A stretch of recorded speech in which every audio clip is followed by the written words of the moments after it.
law of attraction and vibration. I hear the word vibration used a lot by teachers.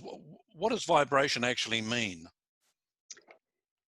If you think of it, if you're not feeling well, you've got a fever, you've got chills, you feel bleh. So that would be a lower vibration.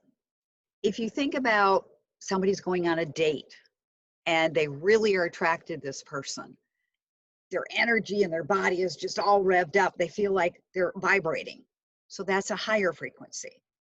So depending on what you're drawing towards you, you're going to even have that elevated feeling, that excited feeling, or like, oh, dread. Yeah, I got this exam coming up. So that's what they're going to go into the exam feeling that way. But if we instead look at picturing the grade of a B plus or A minus, then they can get all excited about that. So when they actually do the event, they're still having that excitement.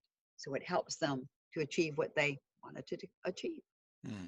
Is there something, an exercise they can do to get their vibration level up? Yes, there are different exercises that I teach them. One of them is balancing of the both hemispheres of the brain. And all that is I don't, can you see me okay? Mm-hmm. Okay, so you flip the hands over so that they're interlocked, and then you put them into your chest, and then you breathe in through your nose with your tongue at the roof of your mouth, and then you breathe out with your tongue at the bottom of your mouth, and you do that for about 2 minutes. And what that will do is it calms the anxiety, it helps your brain to focus. This is what I do with people to help them prepare for the LSAT exam to go to law school, and also for those that are taking the social work exam.